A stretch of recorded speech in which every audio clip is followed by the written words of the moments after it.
If you would like to get your song reviewed, dear listener, there's the Filthy Capitalist option. As Sori says, $125 gets you straight to the head of the line. You don't have to be a part of the alliance. You don't have to be part of the group. Wait a minute. And the biggest thing is you don't have to wait. You hop, skip, and jump right in front of everybody. $125 gets you there. You do that 3 times, and then get mashed down to the $75 rate for perpetuity. Yes! Also, there is a band review option. So if you've got a band and you're trying to get your band some exposure, hit me up at vinsori@gmail.com, and I'll show you the details about how to pull that off. You can also jump on Patreon, and there is a option on the tiers to be able to get your band reviewed. Yep. Obviously, we can't lie to you, so we can't guarantee a positive review. Get what you get. It's just rubbish. Rubbish. Rubbish. That's British for garbage. My favorite is the community option. $1 at the gate gets you in at Patreon. You get to join an alliance. The alliance joins their points together, and that helps determine what songs that we do. The alliances hang out on Discord. Message me on Patreon to get the link. And they do all kinds of other cool things. They do Minecraft, Dungeons and Dragons. Yeah. It's really a community within the community. Anybody can go on the village, facebook.com/Vin and Sori. There's 160,000+ people on the channel. What's cool about the Discord is that it offers a real opportunity for community connection, friendship, that type of thing. And it's on Discord, so if you're not a Facebook person, it's for you. You start off at $1. Right. Plus you get exclusives. Sori and I are working on a song. So the first 15 seconds of that was on Patreon. Also, at $15 tier and above, when we actually debut the video, they're going to be there live with us. There you are, dear listener. Buy our merch. Buy our merch indeed. It's how shall lead them. To buy our merch. Yes, dear listener. Yes, dear listener. Yes, dear listener. Type 22 if you can hear the microphone fine. Make sure we're not having any technical difficulties. Right. That would prevent us from doing an amazing stream. We are in the midst of a very, very important 2-day Sabaton. No, not Sabaton. Savatage. Excuse me, Savatage, as Savatage. Vinny calls it. It's called the Streets Rock Opera, I think is the name of the full album. And so where we last left our fearless hero, basically our hero is a drug dealer from New York. He joins a band, he gets big, he becomes a drug addict, falls out of fame, then claws his way back, but then the time that he had where he was kind of like out of fame, you know, the dirty deeds that he did when he was on the street because he was out of fame, he was an addict. Well, he became a rock star again, but his past came back to haunt him. There's an altercation. One of his best friend dies as a result of this altercation. So obviously because of that, he's got issues with God and he's got issues with himself. And that's where we left off. The next song is entitled New York City Don't Mean Nothing. Okay. Last night's stream is unavailable. Will eventually get posted. Did we get anything blocked? I did not look at that. Okay. Send an email later on tonight. We'll see about getting them posted, bumped up and posted entirety for you so we can put them out back to back. We'll see. If it got blocked, then there's other things that we have to do to get the stream released. But if it didn't get blocked, and I don't think we used any official videos yesterday. No, but sometimes What is it? Is it just ineligible? I'm refreshing so I can We're see. checking right now to see what the status is, Mojo. You got blocked. Yeah, so one of those songs got blocked, so we're going to have to work on getting that particular song. That's going to come in the email. Don't worry about it. Well, it does. It usually does it here in the summary. Okay, let's see how many songs. It was only one. One. You're Alive. That song is what got us blocked. Okay, so I'll work on getting that unblocked, and then once we get that unblocked, maybe we'll be able to make it happen. Shout out to CEB Applejack. What's good, buddy? Gang. Good to see you. Oh. All right, guys. Okay. New York City ain't nothing. We have a little preview. So this is what Mojo, our DJ, has to say about this. Okay, so where we left off in part 1, DT has returned to the streets, reeling from the guilt of the death of his friend Tex. He is struggling to make sense of the new reality he finds himself in, and the temptation to surrender to the comfort of his addictions is strong. In my intro to part 1, I alluded to the fact that the narration of this story changes in part 2. This is the point where the record stops sounding like a rock opera and starts sounding like a soundtrack to a movie you're watching. It's also the point where the plot of the story starts to get a little lost. Be that as it may, the songs in part 2 are still amazing songs on their own, but I will try to provide some context for the rest of the songs according to the story in the linear notes of the record. If someone were to listen to these songs without knowing the context of the storyline that was provided in the linear notes, they'd have no idea that they were part of a larger work. The next 2 songs are sung from the perspective of people DT encounters on the streets: a homeless man, a pimp, a drug addict, and a prostitute. They offer advice, but no real answers.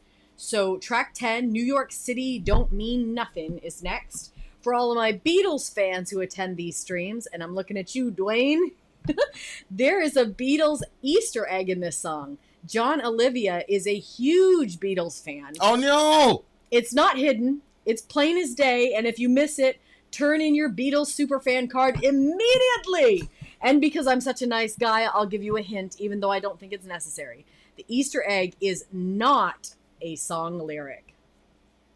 The Easter egg is not a song Is lyric. Dwayne here I don't know. to help us? We need your help. I'm not sure. Okay. All right. Well, let's check it out. New York City Don't Mean Nothing. Well, if it's not in the song lyric, then it must be something in the instruments, right? Yeah, and I don't know if I would. Must be a particular guitar lick. Or maybe it's something or that people are progression. wearing. Or... New York City Don't Mean Nothing. Let's do this shit. I've been here since 81, that's a long time. I see all the rest to see. Had a space, unasked a place, had it all once. I like his voice. Now these streets, my reality. Because New York City don't mean nothing. It's just a good place when you're running. Lights they cut so bright, make you bleed. Neon children live their lives there. Mad magicians, tense or nightmares. Still you know I'm never gonna leave. Whoa. Oh. That was unexpected. Gangster.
it, boy! Wow.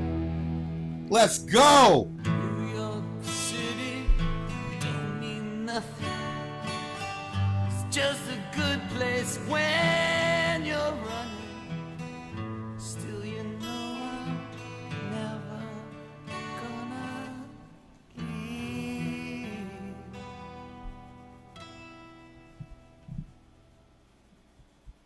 Okay. That was a good song. Yeah. Very interesting. The copy that I have is it going on for another minute. I don't know what's going on with that. But okay. Really strong song 1. Holy smokes. New York City don't mean nothing. What do you got? Well, it's very interesting because I always so when I was in college, we would take trips to New York City, and I remember seeing people change. Like they were one way at college and then they were another way when they got to New York. And I didn't like the transformation that the people would have when they would go there. And maybe it's because I come from a smaller town. Like New York City was cool to look at, but I didn't feel like, whoa, this is unbelievable and I want to live here. Right. I didn't mind visiting, but there was way too many things about the city that the glitz and the glam wasn't really for me when I'm walking down the street and I smell the nasty alleys and when I'm riding on the subway and I have to touch that bar and it's so nasty, one touch makes your hands feel that way. Just don't think about what you're doing. Yeah. There was just too many things like that. And then, people, this was the first time in my life I ever had doors just closed in my face. That never happened to me. Why? What happened? I think you live in a small town, and so why were people closing the door in your face? I think because everybody's so busy, they don't even think to open the door for a woman behind them. They just go through the door, and then the door, literally the door hit me because I didn't expect that. I was like, "What the heck?" And my friend was like, "Oh yeah, people don't open doors here. You can open your own door." I was like, "What?" Okay, but yeah. So when I saw how the girls would be to me kind of regular chill girls, and then when they would get to the city there was this obsession with their appearance, their outfits, their body type, their body style, their hair, everything became really stressful. And I didn't understand.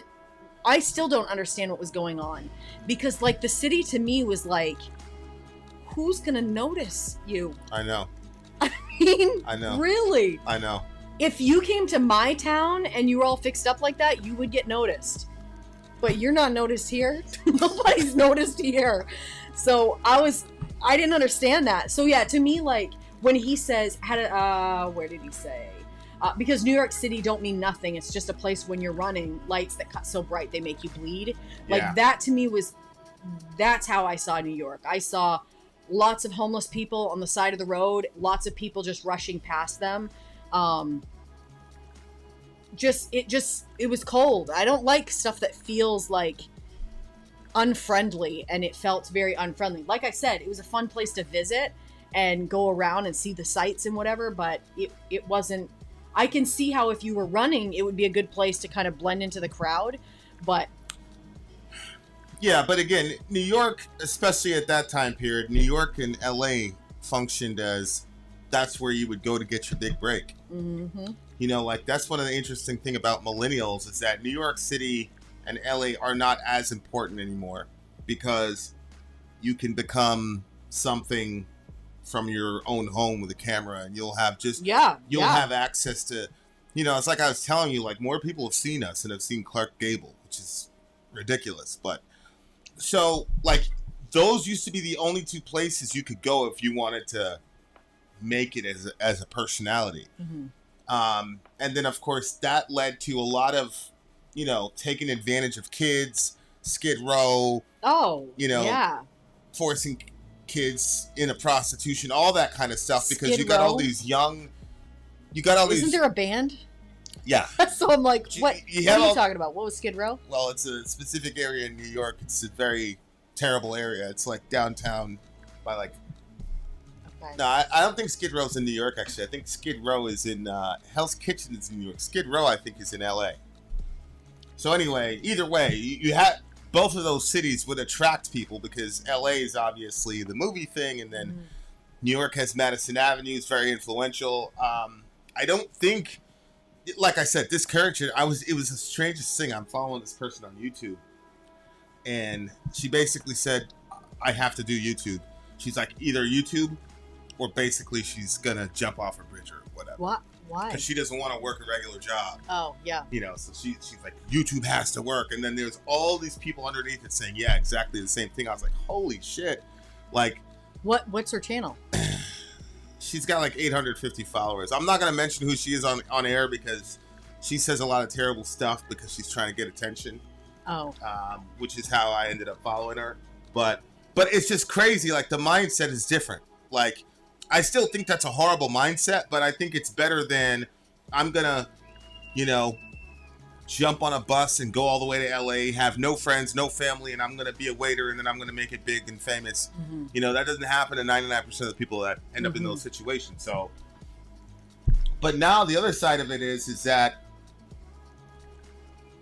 he's completely disillusioned now because he lost his friend. Mm-hmm. You know what I'm saying? Well, I've been here since 81. That's a long time, and I've seen all there is to see. Had a space in Astor Place. Had it, well, now the streets are my reality. Astor Place is a pretty expensive place to live over there in New York City. Hey, Michelle! That's her husband. Who? Michelle's husband. Which one? Michelle's husband is speaking close to her account. Oh, okay. This is D. What's good, Devin? Good to see you, buddy. Yeah, go ahead. What were you saying? Well, then he starts saying stuff like, never sleep alone on the subway. I can see why. Never walk alone on the tracks. Never take a ride to the edge of your mind unless you've got a ticket back. Uh-huh. Which I think is really fascinating considering like the, again, the Yoon stuff. Thank you, honey. The Yoon stuff comes up, you know? Yeah. So you're like, oh, okay. Because if you dig too far into your subconscious, but I just think that it could be a little tricky if you're not like wanting to learn something, but you're just like, you know how sometimes people will, sometimes they're trying to get over something or whatever. They'll overthink about something that's super not good for them. They don't have enough like people supporting them to be able to dig into some tragedy or whatever that happened to them. Yeah. And so I kind of think that that's what he means. Like, never take a ride to the edge of your mind unless you have a ticket back. Because maybe the edge of his mind is thinking through all of the line. Like what we talked about the last time where his friend got killed. But the reason that his friend got killed was he had debts that he didn't pay. And when the guy came and said, hey, you owe us, instead of saying, yeah, you know what, you're right. Although I will say that Mojo is saying he's not sure that this is written from DT's perspective. Oh, really? Remember he said there was some that's right. Plot, he was going to meet other people. There were some plot issues in this thing because this guy just seems kind of almost randomly introduced. If it's not Devin. Yeah, well, he did say that he was going to meet a couple of different people. Right. Remember, he said that he was going to meet. The next two songs are sung from the perspective of people DT encounters on the streets: a homeless man, a pimp, a drug addict, and a prostitute. So I guess this would be the homeless man? Yeah, this is, okay. He says they offer advice but no real answers. Okay. So never sleep alone on the subway, never walk alone on the tracks, just take a ride to the edge of your mind unless you have a ticket back. I will say, though,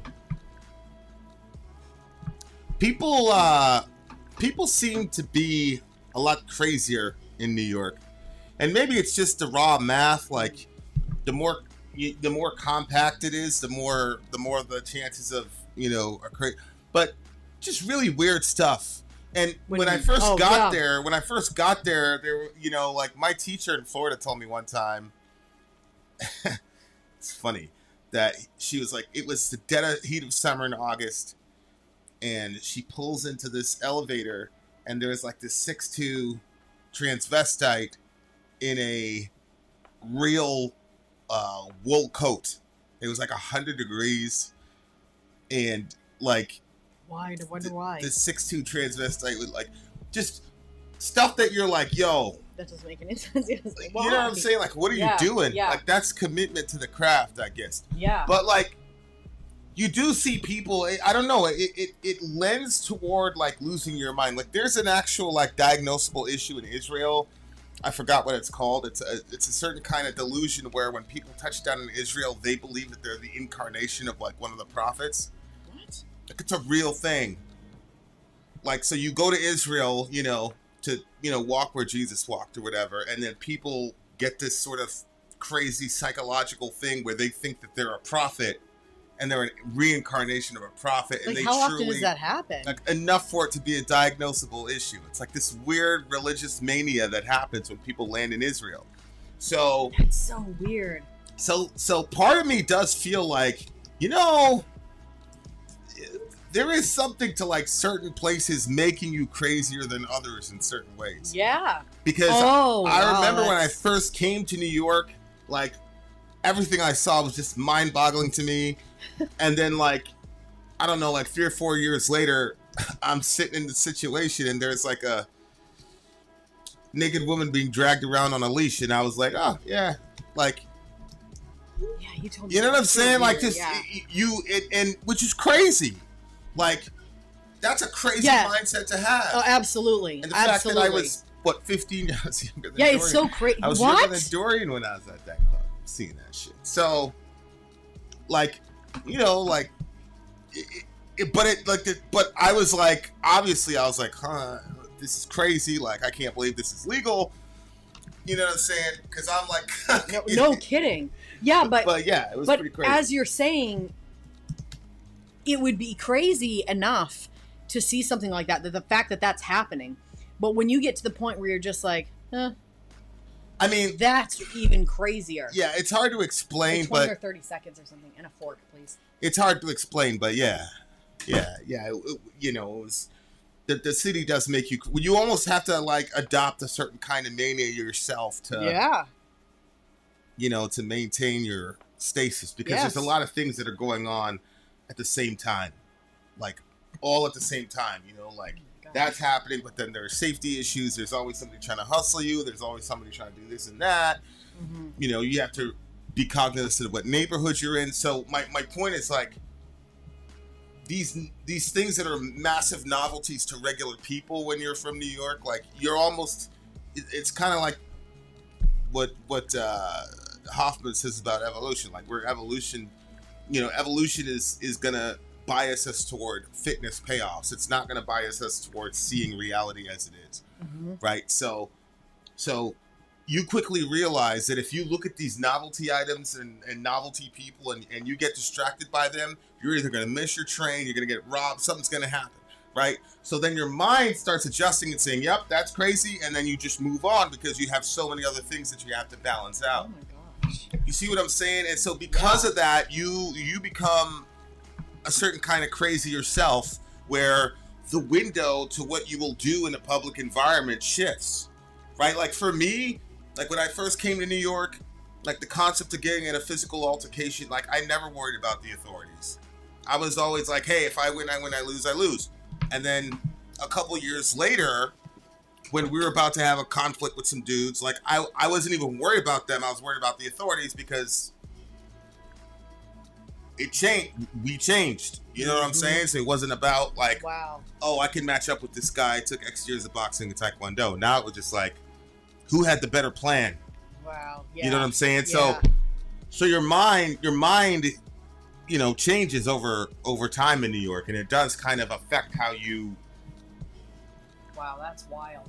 how you deal with I stuff. think that's another thing that's kind of like creepy, or I don't know, that's probably not the right word, about the city, is just that there's so many people scheming. Right. And like I didn't understand, because like there was a lot of like those like vendors on the street. I thought that was so fascinating. I wanted to go down and look at all the different things. My friend was like, no. Yeah. And I didn't understand why, because honestly, I did not feel like she had more street smarts than me, but I think she did. She did. I took you to that thing when I was going to the embassy. Yeah. The guy said, I was like, what the fuck are you doing? What happened? I don't remember. The guy went to talk to you about taking a picture, some shit like that. He was just trying to get his extra $5, but yeah, man. Here we I go. like this one. This one was interesting. The first half of the song was like, I really, really, Ah, really Dwayne, like that you one. missed it. You missed it, We just got done listening to and reacting to New York City Don't Mean Nothing. And Mojo had a little note for you. He said, for all my Beatles fans who attend these streams, I'm looking at you, Dwayne. There's a Beatles Easter egg in this song. John Olivia is a huge Beatles fan. It's not hidden. It's plain as day. And if you miss it, turn in your Beatles superfan card immediately.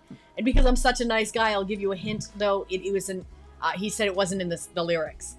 I don't know what, I was like, is it that little middle section where it was like the guitar got all crazy? I don't know. Right, yeah. I don't know.